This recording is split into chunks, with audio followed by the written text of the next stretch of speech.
Rising stars Asia কাপের শ্বাসরুদ্ধকর semifinal ম্যাচে ইন্ডিয়া এ টিমের বিপক্ষে মাহিদুল অঙ্কন করেন 2 বলে 1 রান।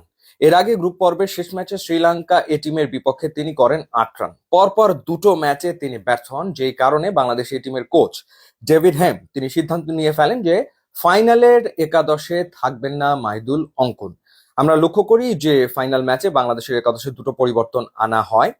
এই মাহিদুল অঙ্কনের পরিবর্তে খেলানো হয় মাহফুজুর রহমান রাব্বিকে, যিনি একজন স্পিন বোলিং অলরাউন্ডার, এবং খেলানো হয় মৃত্যুঞ্জয় চৌধুরীকে। সেমিফাইনালে ইন্ডিয়া এই টিমের বিপক্ষে খেলেছিলেন আবু হায়দার রনি, এবং তিনি 3 ওভার বোলিং করে 44 রান খরচায় দুটো উইকেট নেন। যেহেতু তিনি এক্সপেন্সিভ ছিলেন, সেই কারণে তার পরিবর্তে ফাইনালে খেলেন মৃত্যুঞ্জয় চৌধুরী। কিন্তু অদ্ভুত ব্যাপার হচ্ছে, ফাইনাল ম্যাচে পাকিস্তান এই টিমের বিপক্ষে আকবর মৃত্যুঞ্জয় চৌধুরীকে দিয়ে একটা বলও করায়নি। এখন প্রশ্ন হলো যে কেমন করে তাহলে আসলে ফাইনালে খেলে ফেলেন মাহিদুল অঙ্কন।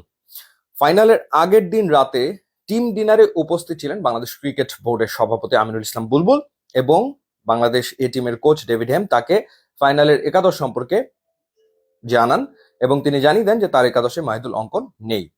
এই খবর যখন ঢাকায় পৌঁছায়, এই খবর যখন জানতে পারেন বাংলাদেশ ক্রিকেট বোর্ডের প্রধান নির্বাচক গাজী আশরাফ লিপু, তিনি ফাইনালের দিন সকালবেলা ফোন দেন, এবং ফোন দিয়ে তিনি জানান যে ন্যাশনাল টি-20 টিমে রাখা হচ্ছে মাহিদুল অঙ্কনকে, এবং তার খেলার ভেতরে থাকাটা গুরুত্বপূর্ণ, তাকে আসলে খেলাতে হবে। প্রধান নির্বাচকের কাছ থেকে ফোন পেয়ে বাংলাদেশ এ টিমের যে ম্যানেজমেন্ট রীতিমতো ভরকে যান ডেভিড হেম, এবং শেষ মুহূর্তে তিনি সিদ্ধান্ত নেন যে ঠিক আছে, তাহলে মাহিদুল অঙ্কনকে খেলাতে হবে। এবং কার জায়গায় খেলাবেন? জাওয়াদ আবরারের জায়গাতে মাহিদুল অঙ্কনকে খেলানো হয়, অর্থাৎ জাওয়াদ আবরার বাদ পড়ে যান এবং একাদশে টিকে থাকেন মাহিদুল অঙ্কন। এখান থেকে যে জিনিসটা লক্ষণীয় সেটা হচ্ছে যে কাপ জেতার চেয়ে, একটা ইন্টারন্যাশনাল ট্রফি জেতার চেয়ে গুরুত্বপূর্ণ হয়ে ওঠে একজন ক্রিকেটারকে একাদশে খেলানো, কারণ তিনি জাতীয় দলের স্কোয়াডে ডাক পেয়েছেন।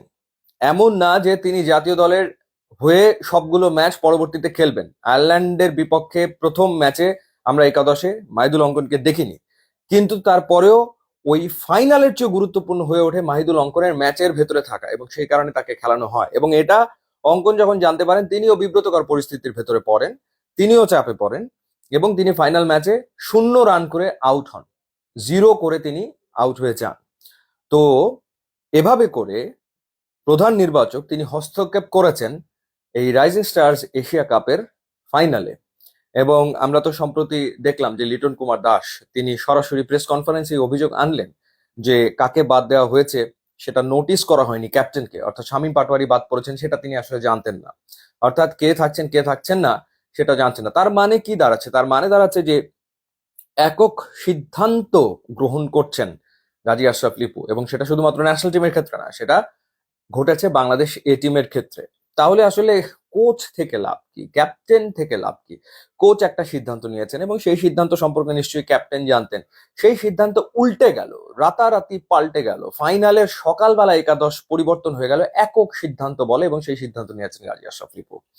এই যে যে চর্চাটা, সেই চর্চাটা কোনোভাবেই সুস্থ চর্চা আসলে হতে পারে না, কারণ প্রত্যেকের রোল আছে, কোচের দায়িত্ব আছে, ক্যাপ্টেনের দায়িত্ব আছে। হ্যাঁ, প্রধান নির্বাচক তিনি তিনি আলোচনা করতে পারেন, তিনি একটা বিষয়ে একজন প্লেয়ারকে দলে রাখা না রাখা, কাউকে একাদশে রাখা না রাখা নিয়ে একটা আলোচনা হতে পারে, কিন্তু তার মানে এই না যে তিনি তার সিদ্ধান্ত রীতিমতো একটা টিমের উপরে চাপিয়ে দেবেন।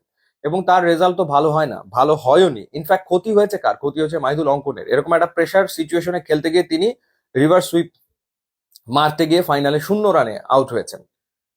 তো এই ধরনের চর্চাগুলো বন্ধ হওয়াটা আসলে বাংলাদেশের ক্রিকেটের জন্য খুবই জরুরি। না হলে আসলে ভালো ফলাফল আসবে বলে তো মনে হয় না।